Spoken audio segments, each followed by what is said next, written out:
हमने कब शुरू किया था?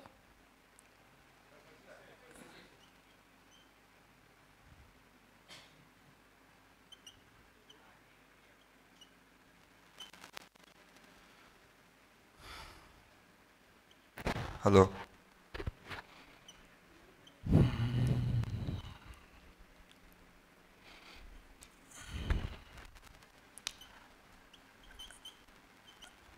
बराबर।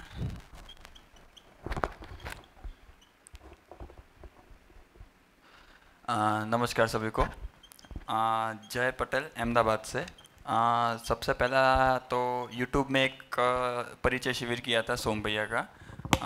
फिर शिविर में उस शिविर में कुछ समझ में नहीं आया, लेकिन ऐसा लगा कि इसमें कुछ तो है। भले समझ नहीं आ रहा है, वो मेरी पात्रता नहीं है, लेकिन कुछ तो है जो समझने लायक है। मतलब फिर व्यापक खालिस्तान वो सब, ऐसा लगा क्या है ये खालिस्तान और वो सब।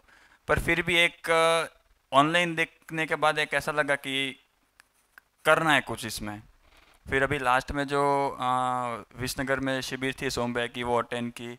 और काफ़ी उपलब्धि रही। उसके जो नोट्स बनाए, मतलब लगभग लगभग 1.5-2 बुक्स भर दिए उसमें से। उतना मतलब वो उपलब्धि रही उसमें। और ये एक मेरे लिए एक लकी फील करते हैं कि एक 10 दिन वो शिविर करने के 15 दिन बाद ही अध्ययन शिविर आ गया। तो तुरंत तुरंत वो कनेक्शन में ही ये ख़त्म होते ही, परिचय ख़त्म होते ही अध्ययन शिविर का मौका मिला। और वो 10 दिन का, वो जो 8 दिन का परिचय शिविर किया, उसको अभी धीमे धीमे धीमे, मतलब जितना वो डाइजेस्ट हो पा रहा था और जितना वो डाइजेस्ट हुआ था, 20%, 25%, 30%। और यहाँ के जो भैया ने, मतलब यहाँ पे जो हमारा 6 दिन का जो मतलब वो पूरा जर्नी रहा, उसमें काफ़ी सारे बिंदु पे ध्यान गया। कुछ बिंदु में सिर्फ ध्यान गया, समझ में नहीं आया। पर जितना जितना मतलब जो भी उपलब्धि रही है, उसमें से थोड़ा बहुत यहाँ पे रखूँगा कि अभी तक वो जब तक ये भ्रमित मान्यता में जी रहे थे कि प्रभाव के बारे में, तो आज तक वो है कि प्रभाव पहुँचाना है। जो सोम भैया अपनी शिविर में कहते हैं ना कि अच्छे कपड़े क्यों पहनते हैं, तो सामने वाले को चमकाने के लिए। तो वो किस लिए होता है, तो प्रभाव पहुंचाने के लिए। पर अब यहाँ पर ये शिविर में ध्यान गया कि प्रभाव पहुंचाना नहीं पड़ता, वो व्यापक के माध्यम से अपना प्रभाव पहुंच ही जाता है सामने वाले तक। फिर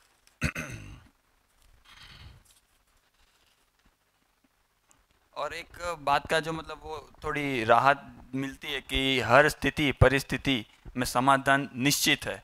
तो वो भैया काफ़ी एक हल्कापन आ जाता है कि मतलब ऐसा हुआ तो क्या करेंगे, वो हुआ तो क्या करेंगे। तो मतलब एक राहत मिलती है कि कोई भी स्थिति परिस्थिति होगी, उसमें एक समाधान तो है ही। फिर गठनपूर्ण परमाणु के बारे में पता चला कि गठनपूर्ण परमाणु ही चैतन्य इकाई है। तो ये सूचना स्वरूप में तो था, जो मतलब परिचय शिविर में भैया ने भी कहा था कि गठनशील परमाणु ही विकास पूर्वक गठनपूर्ण चैतन्य इकाई बनता है। तो सूचना स्वरूप में था। वो सूचना थोड़ी खुली यहाँ पे कि किस तरह से मतलब वो गठनपूर्ण परमाणु कैसा, किस तरह से वो गठनपूर्ण परमाणु बनता है, भूखा परमाणु क्या होता है, और अजीर्ण परमाणु कैसे बनता है। भूखा भूखे को भी प्यास है पूर्णता की, अजीर्ण परमाणु को भी प्यास है पूर्णता की। तो वो पूर्णता की प्यास में वो अस्तित्व में जितनी उसकी अस्तित्व में जितनी ज़रूरत होती है, उस हिसाब से वो पूर्ण होते हैं। ऐसा भी नहीं कि हर भूखा पूर्ण हो जाता है, लेकिन जितनी जिसकी मतलब अस्तित्व में जितनी ज़रूरत होती है, उस हिसाब से वो पूर्णता को पाते हैं। फिर कार्य मतलब वो मैं क्या करता है और ब्रेन क्या करता है, उसमें पता चला कि कार्य जो भी होता है वो ब्रेन करता है। जैसे यहाँ पे भी एग्जांपल लिया था कि गाड़ी चलाने का, तो गाड़ी कौन चलाता है, तो सीखते हैं तब मैं वहाँ पे हाजिर होता है। जब हम गाड़ी सीखते हैं, एक बार वो सीख लिया, फिर मैं वहाँ पे मैं व्यक्त नहीं होता है। मतलब कोई भी हम कार्य करते हैं व्यवहार जगत में, वहाँ पे मैं व्यक्त नहीं होता है। तो मैं वक्त व्यक्त होता है अनुभव विचार में और व्यवहार में। यहाँ पे मैं व्यक्त होता है, वो पता चला। और यहाँ पे हमारा मतलब ये सूत्र है कि अस्तित्व ही सह अस्तित्व है। तो सह अस्तित्व क्या है, तो वो एक यहाँ पे एक और थोड़ा खुला कि इकाई और व्यापक, ये दोनों इकाई प्लस व्यापक यही सह अस्तित्व है। और वृत्ति के बारे में पता चला कि वृत्ति क्या करता है, तो मतलब जो मेरी समझ में है, वो मेरी समझ अभी भी अधूरी है, मैं जानता हूँ, लेकिन जो समझा हूँ उसमें कि वृत्ति क्या करते हैं कि वृत्ति किसी भी चीज़ को मानना और कोई भी मानी हुई चीज़ को आगे बढ़ाना, ये वृत्ति करती है।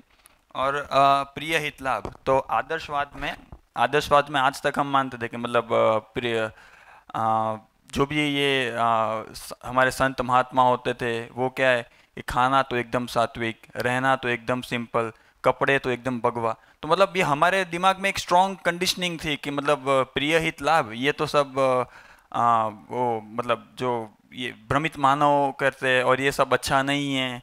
तो मतलब यहाँ आके वो पता था कि वो भी गलत नहीं है, उसका अधिकतम अति भी नहीं होना चाहिए, न्यून भी नहीं होना चाहिए, और उसका मतलब सदुपयोगी सहअस्तित्ववाद है। ये प्रिय हित लाभ के बारे में पता चला। फिर सहवास के बारे में देखा कि सहअस्तित्व का प्रकटन ही सहवास के माध्यम से होता है। तो सहवास क्या है कि सहवास क्या है, तो जब ज़रूरत के हिसाब से दो इकाई जुड़ती है उसे सहवास कहते हैं। फिर आगे हमने न्याय के बारे में देखा कि संबंध की पहचान, मूल्यों का निर्वाह, मूल्यांकन और उभय तृप्ति। तो मूल्यांकन के बारे में एक पता चला कि मूल्यांकन अभी तक करते थे तो हम अपने हिसाब से करते थे कि ये ऐसा है, ये ऐसा है, पर मूल्यांकन का कोई आधार ही नहीं था हमारे पास। तो मूल्यांकन, अगर मूल्यांकन करना है तो उसका एक आधार होना चाहिए, तभी सही मूल्यांकन हो सकता है। ये आधार क्या है वो भी आगे और खुलेगा, जब तब और पता चलेगा, लेकिन एक चीज़ की तो कंफर्मेशन हुआ कि मूल्यांकन का आधार होना चाहिए। फिर दूसरा ये कि न्याय धर्म सत्य, जब ये शिविर मतलब शिविर में जब देखते हैं, कंटेंट समझते हैं, तब ऐसा लगता है कि हमारे घर वालों को भी यहाँ लेके आएंगे। फिर लगता है कि यार वो नहीं समझे तो फिर ऐसा लगेगा कि क्या यार 8 दिन में हमारा बिगाड़ लिया।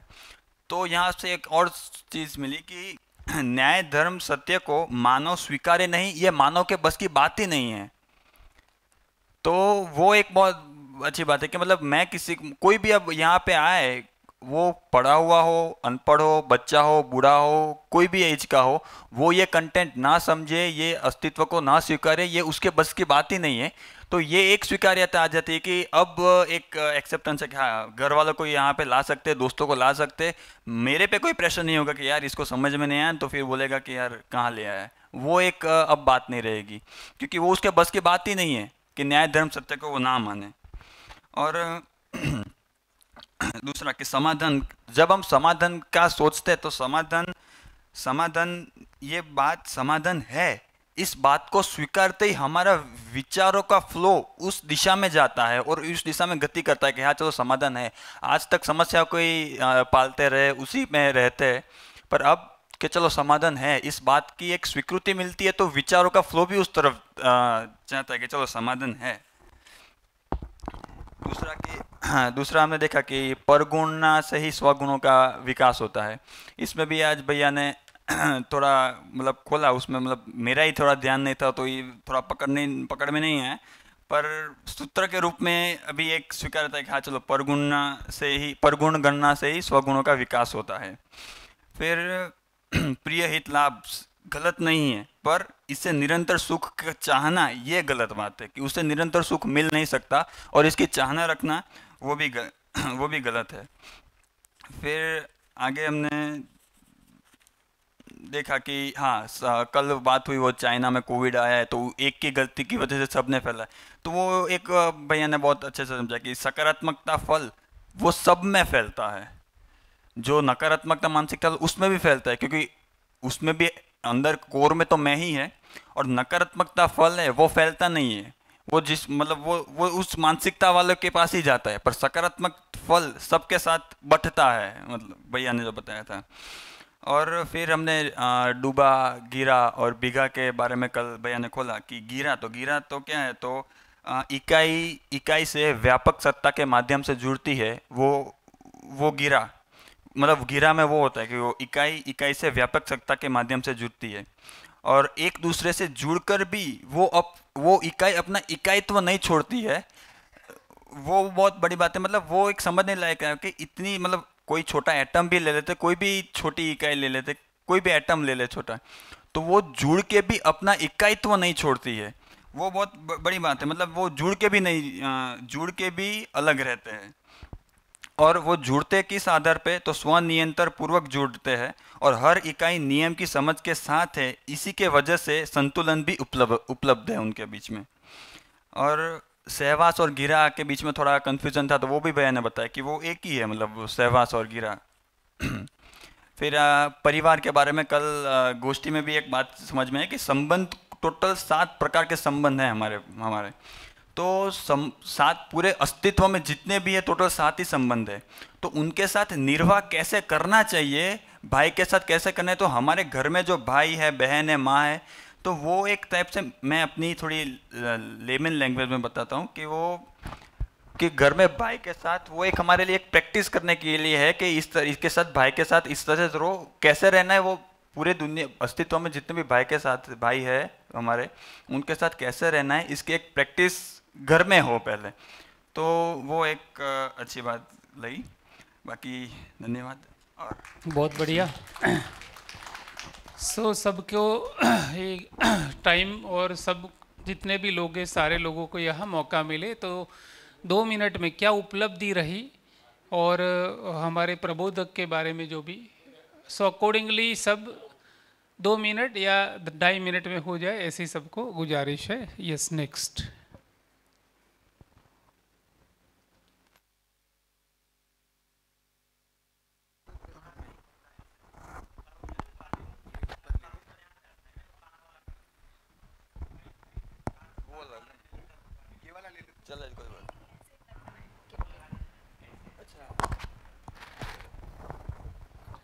आप बराबर છે આવી રીતના જ રહેશે ભલે થેન્ક मेरी पहले देखने की दृष्टि बता देता हूँ कि मैं शिविरों में क्यों आता हूँ और मैं कैसे देखता हूँ चीज़ों को। कि मेरे लाइफ में जितने भी प्रॉब्लम्स हैं उसका मेरे पास एक पूरा लिस्ट बना के रखा है मैंने, कि जहाँ पे भी मुझे ऐसा अंदर तकलीफ जैसी लगती है, कोई संबंध हो या कहीं पे भी हो जहाँ पे विश्वास का अभाव लगता है, तो उसका पूरा लिस्ट तैयार होता है। और कहीं ना कहीं मैं ऐसे जोड़ने की कोशिश करता हूँ कि जो भी सीखूँ वो वहाँ से वो जो लिस्ट बनाई है वो कम होती जाए। तो उसमें से ये जो 6 दिन हमने बिताए उसमें 4 ऐसी अच्छी उपलब्धि हुई है मुझे, कि मुझे ऐसा लगता है कि काफ़ी बड़ा ट्रांसफॉर्मेशन है वो मेरे अंदर। तो सबसे पहले तो मैं जिस बैकग्राउंड से आता हूँ, ये पहली उपलब्धि उपलब्धि के बारे में बात कर रहा हूँ, कि जिस बैकग्राउंड से आता हूँ वहाँ पे मेरी स्थिति पहले ऐसी थी कि मेरा एक जिम है तो मैं पूरे इंडिया में मेरे जिम फैला दूँ और मैं बहुत संपत्ति कमाऊँ, बहुत धन कमाऊँ, और ऐसी इच्छा विचार आशाएं थी अंदर। बट जैसे जैसे शिविर हुई है, 3 परिचय शिविर हुई, एक अध्ययन बिंदु ये बार हुई, तो अंदर ही मैंने, अभी जब मैं रूम में बैठा था तो मैंने स्थिति लिखी कि अब मेरी क्या स्थिति है। तो स्थिति में अचानक से परिवर्तन आ गया है। तो क्या है मैं एक बार बता देता हूँ। अब ऐसा भी नहीं है कि ये चीज़ें मैंने कहीं कहीं से कॉपी पेस्ट की है, जितनी समझ है अपने आप से ही मैंने लिखा है कि मेरे भाव विचार की निरंतरता मुझे चाहिए, मेरे संबंध में तृप्ति हो जाए, मेरे संबंध में न्याय मैं कर पाऊँ, मैं समाधान के साथ बने रहूँ, मैं विश्वास पूर्वक जी पाऊँ, मैं अपने आप की इच्छा विचार आशा को समझ पाऊँ कि वो कहाँ से आ रही है, कैसे आ रही है, मैं भय मुक्त होने का प्रयास करूँ, मेरे परिवार में सारे लोग तृप्त हो जाए, मुझे लोगों के साथ जीना आ जाए और मुझे कुछ गलत करना ना पड़े, और मैं लोगों के प्रति मेरी लोगों के प्रति स्वीकृति बनने में मैं आगे बढ़ूँ, कि जो लोग मेरे से आगे हैं उनसे भी, क्योंकि ऐसा हो जाता है कि जो लोग आगे हैं हमसे उनके लिए तो मान सम्मान तो आ ही जाता है, जो लोग समान है कहीं ना कहीं उनके साथ भी रह पाते हैं, लेकिन जो अपने पीछे है गति में उनको कैसे एक पॉजिटिव वे में देखे, तो वो मुझे सीखने का ऐसा अंदर से आता है कि वो वैसी स्थिति में बने कि सबको मैं स्वीकृति के भाव से देख पाऊँ। तो ये पहली उपलब्धि रही कि स्थिति पूरा परिवर्तन हो गया, जो आशा इच्छाएं होती है वो चेंज हो गई अभी। साथ ही साथ दूसरी उपलब्धि बहुत अच्छी रही कि जब मैं जिम वगैरह में मैं काम करता हूँ तो वहाँ पे काफ़ी लोग होते हैं कि बहुत तारीफ़ें करते हैं कि तू जिस तरीके से सिस्टम्स बनाते तो बहुत अच्छी है, ऐसा है। बट कहीं ना कहीं मुझे हमेशा लगता था कि ये मेरे अकेले का काम नहीं है और मैं इसमें एफर्ट नहीं डाल रहा हूँ, वो नेचुरली हो रहा है, तो वो एक भाव होता था। बट जो बाहर की दुनिया है वो हमेशा बोलती है कि तू तेरे काम को क्रेडिट नहीं लेता है, तेरे तेरे अंदर कॉन्फिडेंस की कमी लगती है क्योंकि तू उसको ओन नहीं करता है, तू जो जो भी इतना अच्छा काम कर रहा है वो। तो मेरे अंदर कहीं ना कहीं ऐसा भाव बना रहता कि शायद मैं ही गलत हूँ और मैं ही जो भी इतना कुछ अच्छा कर रहा हूँ तो उसका क्रेडिट मैं ही ले रहा हूँ। तो कहीं ना कहीं वो अहंकार की तरफ मैं जाने वाला था। बट जब यहाँ पे बात हुई कि कार्य क्या है और व्यवहार क्या है, तो जब आप कोई काम करते हो तो आपके पीछे हजारों लाखों लोगों का श्रम भी है, वो कनेक्शन दिखा। तो कहीं ना कहीं मुझ में विश्वास आया कि जो मैं सोच रहा था, मेरे अंदर जो पहले भाव था कि नहीं यार मैं नहीं कर रहा हूँ, अपने आप ही हो रहा है, तो उसका आज एक स्टैंप लग गया कि नहीं, मैं मेरा जो थॉट प्रोसेस था वो कहीं ना कहीं सही था। तो अब मुझे नहीं लगता कि कभी भी अहंकार मेरे अंदर आएगा। तो ये एक बहुत बड़ी बात मेरे को स्वीकार हुई। और ये भी समझता है कि वातावरण का क्या प्रभाव होता है हमारे ऊपर, कि जब आप ऐसे माहौल में हो तो ऐसा लगता है कि आप शांत हो, ऐसे हो, बट जब आप वहाँ पे जाते हो तो अंदर से आते हैं कि नहीं कॉम्पिटिटिव रहे, अहंकार की तरफ जाए या वटेवर। तो वो एक अभी एक निश्चितता बन गई है कि क्या सही है और कौन सी दिशा में मुझे जाना है। तो ये दूसरी उपलब्धि थी। तीसरी उपलब्धि कि मैंने जैसे बताया कि मेरे पास एक लिस्ट है, तो लिस्ट में ज़्यादातर चीज़ें ऐसी है जहाँ पे संबंधों से, मतलब जो संबंध में गिला शिकवा है वो वाली लिस्ट ज़्यादा है। तो जो न्याय क्या होता है, संबंध क्या होता है, जब हम न्याय की बात कर रहे थे तो बहुत बढ़िया से क्लियर हो गया कि जितने भी मानव इकाई है वो अपनी अपनी मान्यताओं लेकर है, और उन मान्यताओं के आधार पर उन्होंने अपने अपने नियम बना दिए हैं, और वो नियम का विश्लेषण करके वो प्रक्रियाएं करते हैं और उनसे उनकी उपलब्धि होती है। ये एक चीज़ मुझे क्लियरली दिखती है। फिर यही चीज़ मैं अगर फैमिली में रिलेट करूँ तो मेरी अपनी, और मैं भी भ्रमित, मेरे पापा भी भ्रमित, मेरे दोस्त भी भ्रमित, तो सबकी मान्यताएं हैं, सबके अपने नियम हैं, सबकी अलग अलग प्रक्रियाएं हैं, और वहाँ से हमारी उपलब्धि है। तो इसीलिए वो अंतर विरोध हो रहा है इतना सारा कि एक कॉमन पॉइंट मिल ही नहीं पाता है हमारे को, कि मैं कुछ और समझाने की कोशिश कर रहा हूँ, पापा कुछ और बोल रहे, और कहीं ना कहीं ना मैं उनकी बात समझ पा रहा हूँ ना वो समझ पा रहे। तो वो क्यों हो रहा है वो मुझे ये दौरान बहुत अच्छे से क्लियर हो गया। और क्या होना चाहिए, तो अस्तित्व के अपने कुछ नियम है, उसकी अगर हम नियम समझकर अगर हम प्रक्रिया करें तो, और वहाँ से जो हमें उपलब्धि मिले, तो शायद हम संबंधों में न्यायपूर्वक जी पाए। तो वो एक कंफर्मेशन मुझे मिला, तो वो भी काफ़ी अच्छा लगा मुझे कि एक समाधान मिलता हुआ दिख रहा है। बस अब अभी मुझे और आगे इस चीज़ को समझना पड़ेगा। तो वो एक अच्छा हुआ।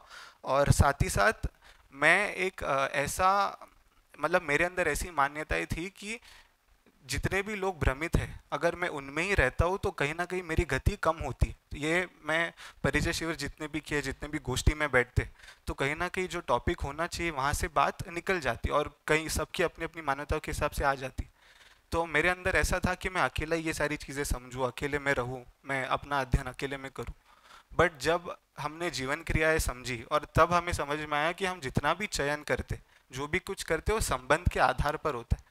तो कहीं ना कहीं वो रिलेशन भी महसूस हुआ कि नहीं नहीं अकेले नहीं हो पाएगा, लोगों के साथ ही हो पाएगा जितना सीख पाए। और जैसे मैंने बताया कि वो मेरे में अभी योग्यता नहीं है कि मैं मेरे पीछे वालों को या मेरे साथ वालों को किस दृष्टि से मुझे देखना चाहिए। तो वो एक क्लैरिटी बहुत आई। और पहली बार मुझे लाइफ में ऐसा एहसास हुआ कि 5 दिन जो मैंने, एक परिवार मेरा है जो घर पे है, बट साथ ही साथ जयदीप भाई है, हार्दिक भाई है, वनराज भाई, हम जो रूम में रह रहे थे, वहाँ पे संबंध का जो एहसास होता है, साथ में रहने का भाव, आदान प्रदान का, तो वो बहुत अच्छे से मुझे ये 5 दिन में रूम, मतलब शिविर में जो उपलब्धि हुई वो तो हुई, लेकिन रूम में अमिता बेन भी, हाँ भाई वो बोल रहे मैं मेरा नाम नहीं लिया। हाँ, तो मतलब हम जितने भी लोग साथ में रह रहे थे तो वहाँ पे संबंध का क्या इम्पोर्टेंस है और कितना मज़ा आता है साथ में रहने का, तो वो भी एक बार एक्सपीरियंस कर पाया। तो ये 4 उपलब्धियाँ थी मेरी 6 दिन में, और आगे मैं बुक्स के साथ कैसे जुड़े रहूँ ये कोशिश रहेगी मेरी। Thank you. बहुत ही बढ़िया। बाकी जो बोलने वाले हैं सबको नम्र विनंती है कि आप अपना जो भी अच्छी बात है, लेकिन उपलब्धि का समय जरा। हेलो। यस, बहुत बढ़िया। नमस्ते। श्रद्धेय नागराज जी के प्रति कृतज्ञता का भाव के साथ, उनके न रहने के बाद ये सब प्रबोधक है, सोम भाई और बाल मुकुंद भाई और बहुत सारे प्रबोधक है। 65 साल हुआ है, अभी तक ऐसी सोच भी नहीं बन रही है कि कोई व्यक्ति इतनी छोटी उम्र में समाज के लिए इतना बड़ा योगदान के लिए सोच भी कैसे होती है। तो आप लोगों के प्रति बहुत ही कृतज्ञता, इतनी कृतज्ञता कि मैं उसके लिए शब्द नहीं बोल सकता हूँ। और बहुत कुछ उपलब्ध हुआ है ऐसा, तो नहीं बोल सकता हूँ। 2 साल से यूट्यूब पे सुन रहा हूँ। H3 में एक परिचय शिविर किया और यहाँ 6 दिन में बहुत रेगुलर एक आध दिन कुछ ऐसा भी हुआ था। अच्छा लग रहा है और कोशिश करूँ कि और इसमें कुछ आगे बढ़ूँ। इन लोगों में आपका सहाय चाहिए। Thank you.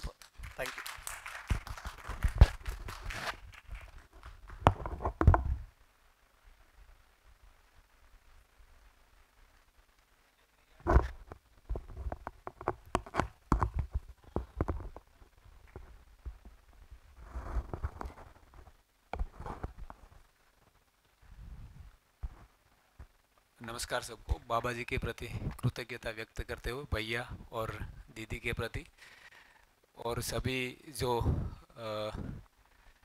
यहाँ पे शिविरार्थी जब सब आए सभी के प्रति कृतज्ञता व्यक्त करते हुए मेरा वैसे तो ये 2 साल हो गए मैंने पहले शिविर की वहाँ से, और बीच में थोड़ा मेरा मतलब ऐसा स्टैग्नेशन जैसा आ गया था।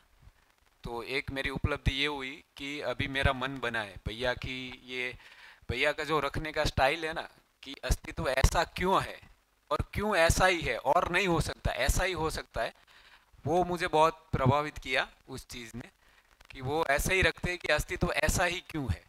जानना मानना पहचानना रूप गुण स्वभाव धर्म ये सब कैसे इंटरलिंक है, वो ये जो पूरा रखते हैं ना भैया, तो वो मुझे बहुत अच्छा लगा। और एक चीज़ मुझे सबसे अच्छी इस शिविर में समझ में आई कि मूल्यांकन हम नहीं करते।